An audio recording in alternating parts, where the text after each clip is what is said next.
And we have with us today Gerald Celente.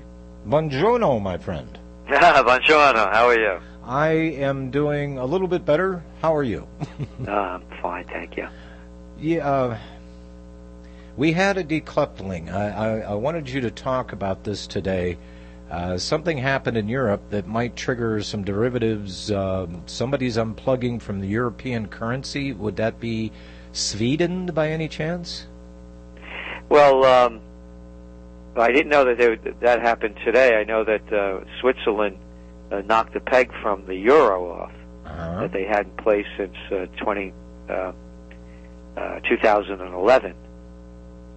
But I didn't know that somebody dropped out. Sweden I don't believe was ever in the euro. They have their own currency. They're in the eurozone, of course, in the EU, but they have their own currency. So I'm not familiar with if one of the countries dropped out yet. I don't believe so. Yeah.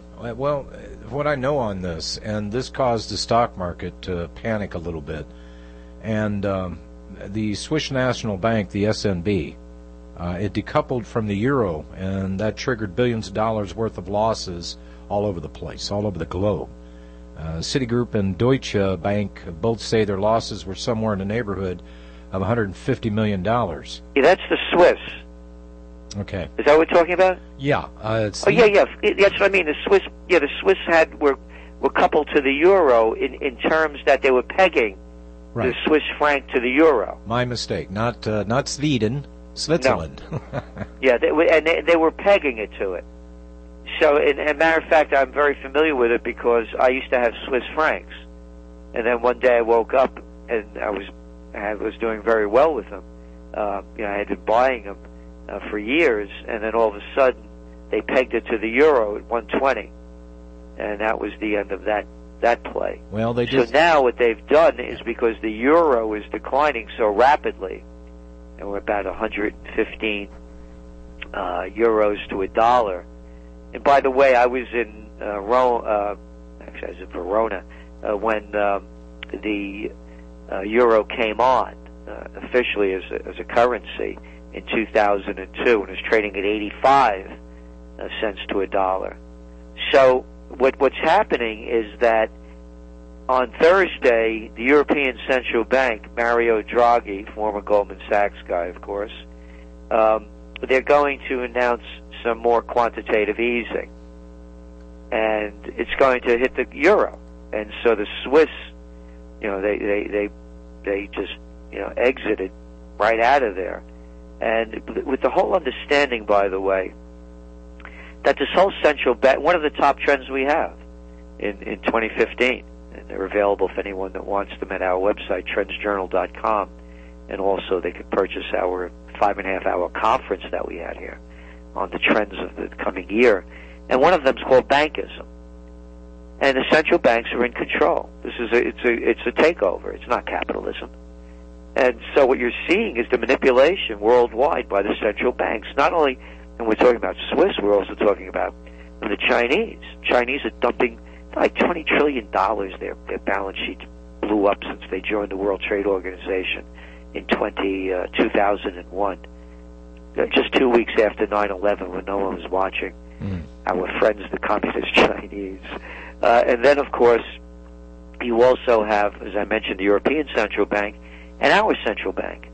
So they haven't raised rates in this country now since 2006. So what we're looking at with the Swiss, it's do or die for them, because they kept having to buy up euros and sell Swiss francs to keep that peg going, and they couldn't do it anymore. And they're bailing out because they see the future. And the future is a devalued euro, a devalued dollar. The only reason the dollar's staying high is because the other currencies are so weak. And it's mayhem around the world. And that's you see what's going on over in Brazil. They just announced, remember, the place is into a recession. Anybody that's been to Brazil knows there are a lot of poor people there. They're raising taxes on fuel and necessities. So it's again a shaft the little people. So the whole thing is out of control. And by the way, what's going on with oil prices, everybody should really look at this without putting a conspiracy theory aspect into it. It's very simple. It's supply and demand. And demand is way off. I've been mentioning China. China just had its slowest growth rate since 2009.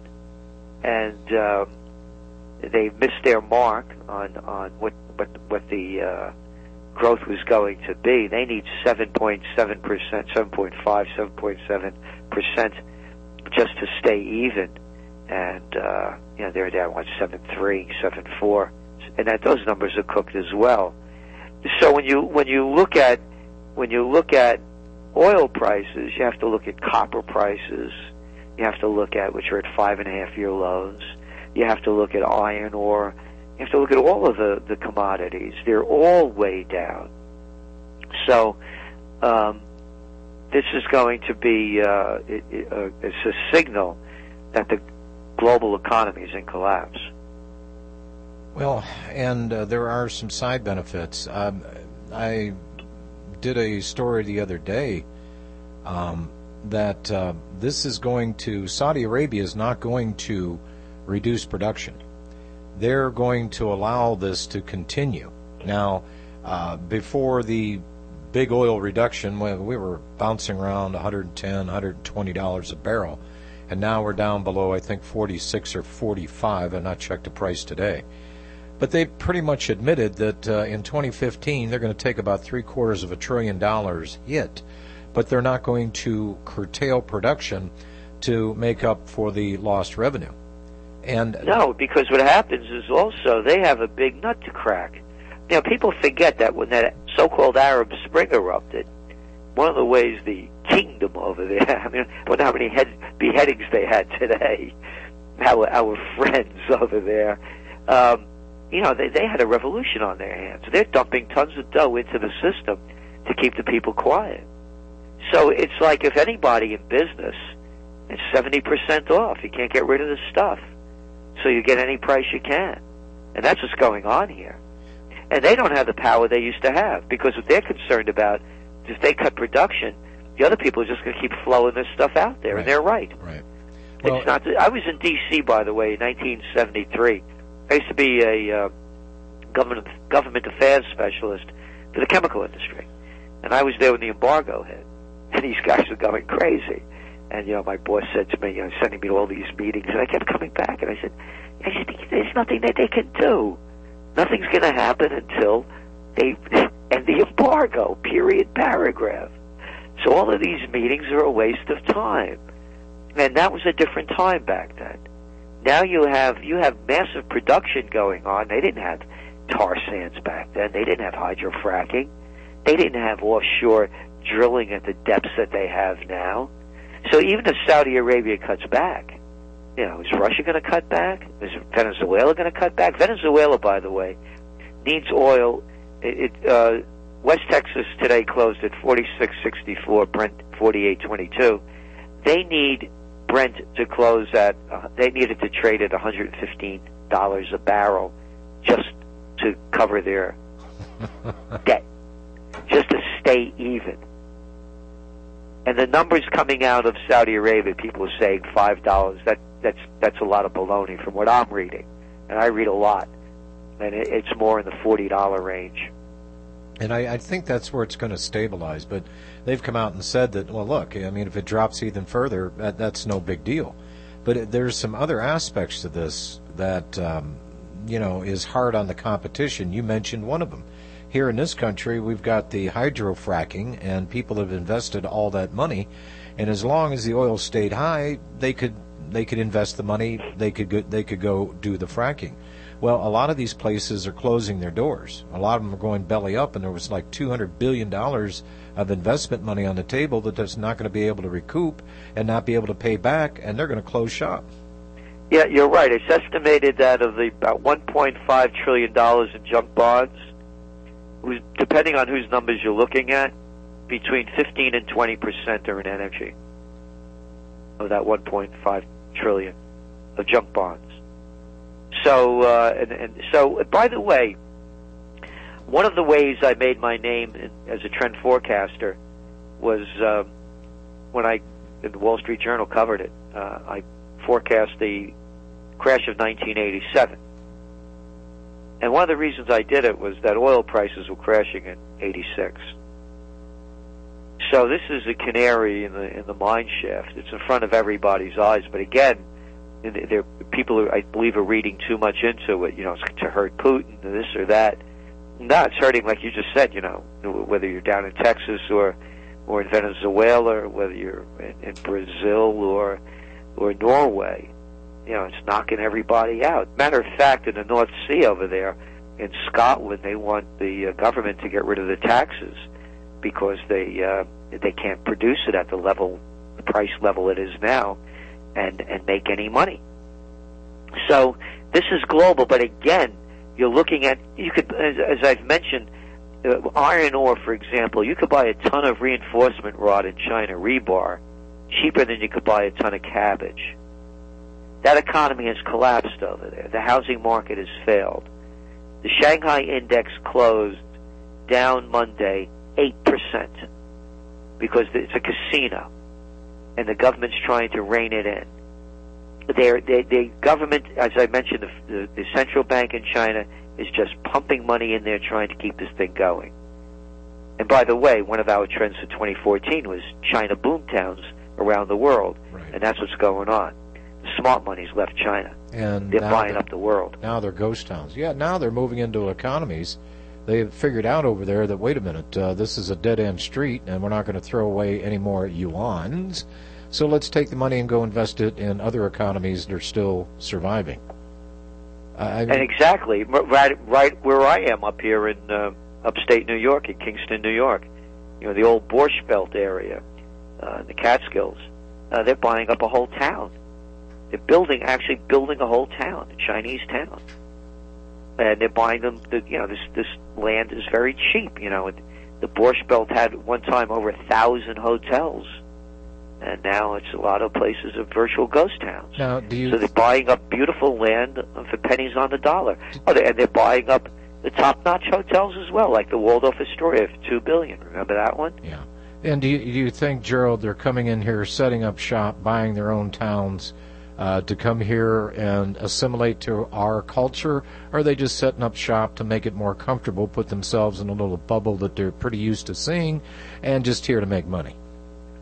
I would say more of what you just said. I have a friend of mine that's Swiss, and when the Chinese, he said, go there, he said they stay, among themselves. They don't, as tourists, they don't go into the regular restaurants, or, they're very restricted in what they do. So when you see the kind of towns that they build, and again, it was, it's when nationalities have done it all the time.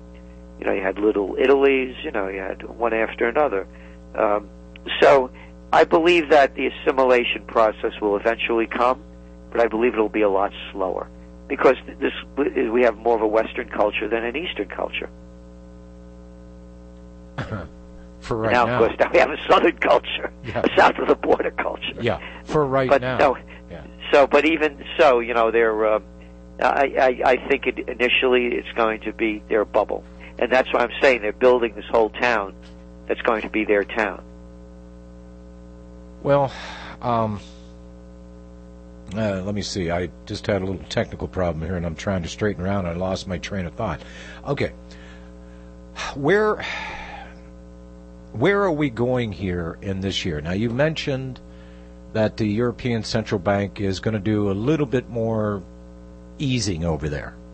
I hear we called it quantitative easing over there. They called it something else. What is the business world? I mean, is there anybody paying attention, Gerald, to what this is going to do, what's left of the currencies? Devaluing the currencies even more. That's why you're seeing gold prices go back up. I mean, the smart people know the game, and the smart people knew it from the beginning, that this Ponzi scheme could only last for so long. The central banks are central fraudsters. As I mentioned, interest rates haven't risen since, 2006. The average person can't put money in the bank and get any return on it anymore. The only people that have been enriched are the very rich, and I'm not making that up. I'm sure you saw the study that came out yesterday about Oxfam, saying that 1% of the people own 99% of the world's assets by next year. 85 people in the world have more dough than 3.5 billion. The Pew Research Center came out with a study 2 weeks ago. The gap between the rich and the poor in the United States is at levels worse than it was during the era of the robber barons. And difference now with the robber barons back then, the robber barons were actually putting people to work. They were building things, railroads, steel. They were making things. Well, they were monopolists, and as long as they were the only game in town and you needed a job, you could go to work for them. You couldn't go to work for the competition because there was none. But that, again, as you said, they were robber barons, but what you have now is a whole different breed. They're hedge funds. They're private equity groups. They're investment capitalists. All they're doing is making money for themselves and not creating anything. They're the George Soroses of the world. All they're doing is making money for themselves. So unlike the robber barons that were building America, this is a whole different game. And then, of course, people like Teddy Roosevelt and others put in regulations such as Glass-Steagall came later, the Robeson-Patman Act, Sherman Antitrust Act, Clayton Antitrust Act, to level the playing field so that they could monopolize. And then, of course, our Republican and Democratic politicians sold us out and put the nail in the coffin of all of those acts. The future, I'm starting to see the housing bubble starting to reignite in this country, if folks can believe that. Gerald, is there any bright spots for 2015? The only bright spot is that it's an opportunity for people that care to really do something to change the course. A new study came out, the Wall Street Journal NBC poll. It showed that only 16% of the population in this country have a favorable rating of Congress. Tonight, the Commander-in-Chief is going to give his State of the Union address. It's going to be empty words and a bunch of trained SEALs jumping up and down and clapping at each cheap line. The opportunity's never been better. When the vacuum is this big, it can be filled with anything. And right now, to me, it's ready to be filled with greatness, morality, integrity, reinstitution of what made this country great. I mean, I know the atrocities, the genocide and other things committed against the Native Americans, but we also had a Constitution, a Declaration of Independence, and a Bill of Rights that was the envy of the world. And so right now, the opportunity, with the elections coming up in 2016, and with the markets ready to collapse in 2015, I think the opportunity for a new third party is great. And I think it's the opportunity for everybody to speak out and do something positive in their own individual lives that are going to change in the lives outside. Gerald, that, to me, is the only way I see the change coming. Yeah, but I never saw a better opportunity than now. Gerald, I don't want to rain on anybody's parade about any elections coming up in D.C. or anything else, but effectively, as people have told me, that that's a moot point. The Fed is gone. I mean, it's gone over the high side. There's no pulling that back, reining it in. The protections we're going to have is at the state level.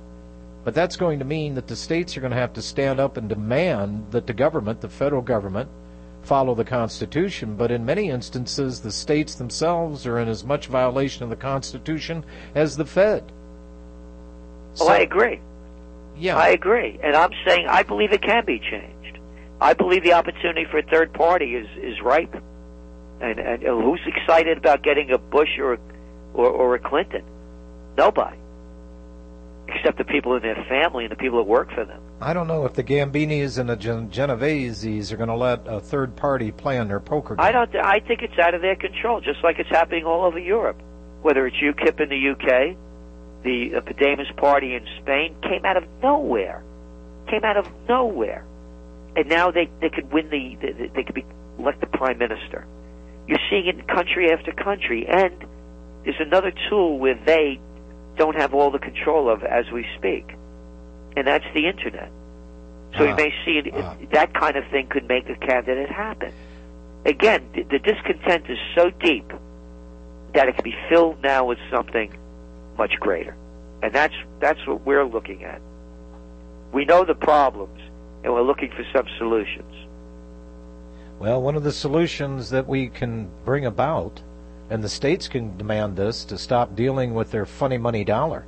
And Gerald, until the day if I drop dead in the next 30 seconds, these words will be on my lips. If we can get rid of the fiat funny money international bankster gangsters and their guidos operating inside this country, we might have a chance of restoring this country. But under the current circumstance, we can throw whatever political stuff we want to throw in there. It's not going to change anything. Oh, I agree. And it goes back to the Federal Reserve. You know, you've heard me say this before. 6 words have killed America: Harvard, Princeton, Yale, bullets, bombs, and banks. Yep. And the Princeton guy was Woodrow Wilson, president of Princeton, took us into a World War I, totally unnecessary war. The war was almost over, got all our guys killed, gave us the income tax, federal income tax, and the Federal Reserve. So if he can do it, you can do it, I can do it, we can do it. These people aren't gods. Matter of fact, I would say that God's not smiling on a man that sends people to war for reasons that, you know, were not good enough to involve us into. But again, you'll keep looking at one after another. I was reading some quotes I had printed out from the past on different statements that people made. Here's one from Bloomberg. It was on Bloomberg on July 3rd, 2008. And I am proud of the decision of this administration to overthrow Saddam Hussein. The Iraq War has been tougher than any of us really dreamed. Condoleezza Rice. You're proud? And the arrogance, tougher than any of us ever dreamed? Not tougher than I really dreamed. I wrote an op-ed piece that was in newspapers around the country 3 weeks before the war started, that the United States would have a swift battlefield victory, Saddam Hussein would be overthrown, and it would devolve into a civil war. And that's exactly what's happened now. Instead of pulling out of the Middle East, instead of pulling out of Afghanistan after 13 years, we're still going to have troops there to guard the poppy plants. We have a new boogeyman that's the super duper on steroids, Al-Qaeda. We now call them ISIS, and, well, they've taken over half of Syria and half of this and half of that, and we've got to go bomb the crap out of them. In the meantime, worldwide, they're turning up the temperature that these terrorists are threatening the entire sanctity of the entire world. I know. And I would have one solution to this. If you don't want to raise the ire of the tiger, quit sticking a stick in his eye. Of course. Yeah, we have no business being there. We would be called insurgents and militants if the Iraqis were attacking us in America and we were fighting back. I mean, it's as simple as that. The American press calls anybody in Afghanistan or Iraq that are fighting foreigners, occupying their countries, militants, terrorists, Al-Qaeda, ISIS, Taliban, and never patriots. Amazing. We are out of time in this segment. Trends Research, Gerald Celente's Trends Journal. I appreciate you coming on today. One of these months I'm going to snag you for more than a half hour at a time, because just when we get warmed up, you got to take off. All right, man. Thanks a lot. All the best to you. Okay, you too, sir, and Happy New Year. Happy New Year to you. All righty. We need leaders who lead us, not stick us and bleed us, who take all our money and send it abroad. We must take America back. We need fairer schools and more things made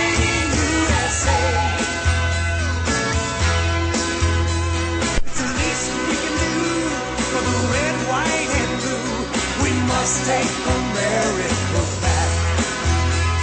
We must take America back.